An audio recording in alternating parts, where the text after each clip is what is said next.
नमस्कार, MK news देख रहे हैं आप। चलिए रुक करते हैं हरियाणा डायरी की मुख्य खबरों की ओर।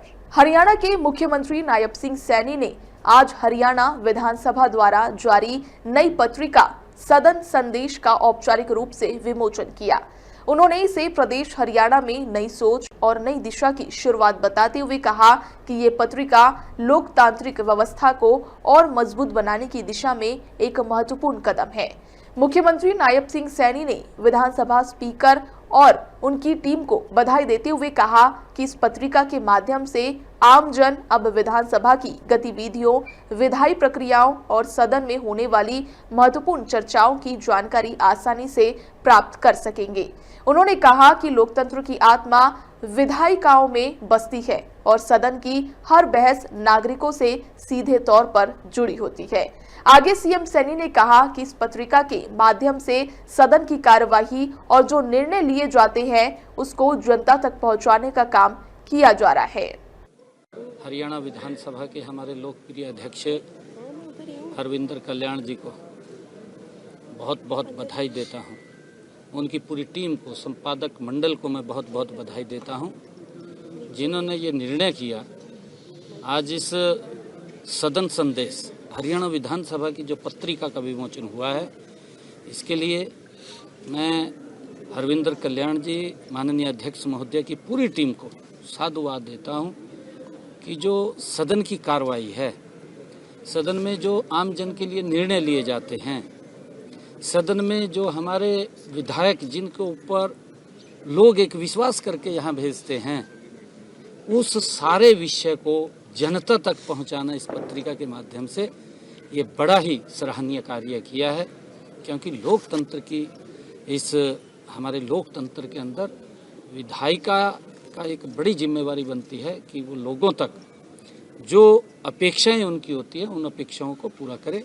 मैं इसके लिए पुनः हरविंदर कल्याण जी को बहुत बहुत बधाई और साधुवाद देता हूं। वहीं SYL के मुद्दे पर सीएम नायब सैनी ने कहा कि केंद्र इस बात को लेकर संजीदा है।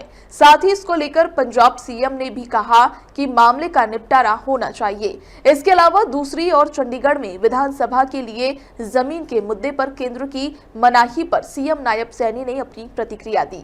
सीएम सैनी ने कहा कि ऐसी कोई बात केंद्र की ओर से नहीं कही गई है। इस तरह की चर्चाओं पर ध्यान न दें।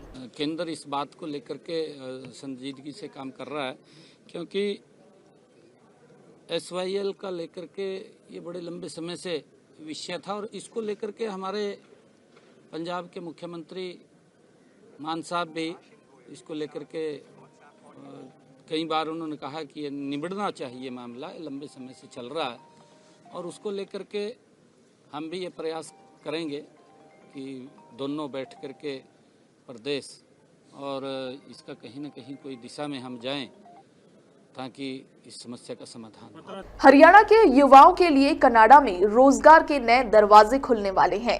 चंडीगढ़ में हरियाणा के मुख्यमंत्री नायब सिंह सैनी और कनाडा की राजदूत क्रिस्टोफर कूटर के बीच हुई विशेष बैठक में ये सहमति बनी कि हरियाणा के स्किल्ड युवाओं को कनाडा में रोजगार देने में प्राथमिकता दी जाएगी। ये मुलाकात संत कबीर कुटीर में हुई, जिसका मुख्य उद्देश्य हरियाणा और कनाडा के बीच सामाजिक, आर्थिक और पारिवारिक संबंधों को मजबूत करना था। बैठक में तय हुआ कि हरियाणा के युवाओं को कनाडा के वेस्ट टू एनर्जी, विद्युत उत्पादन और माइनिंग सेक्टर में रोजगार उपलब्ध कराया जाएगा। दोनों देशों के बीच कौशल आधारित रोजगार संभावनाओं पर गहन चर्चा हुई और कनाडा ने स्पष्ट किया कि स्किल्ड युवाओं के लिए अवसर बढ़ाए जाएंगे। कनाडा ने यह भी आश्वासन दिया कि हरियाणा में कुशल उद्यमियों को कनाडा में अपना व्यापार स्थापित करने में सहायता दी जाएगी। इसके अलावा कनाडा के किसी प्रतिष्ठित विश्वविद्यालय को हरियाणा में स्थापित करने और राज्य में विदेशी निवेश बढ़ाने के रोड मैप पर भी विस्तृत चर्चा हुई। बता दें कि ये बैठक विदेश सहयोग विभाग की पहल पर संभव हो सकी। हरियाणा डायरी की खबरों में फिलहाल इतना ही। आप देखते रहिए एमके न्यूज। नमस्कार।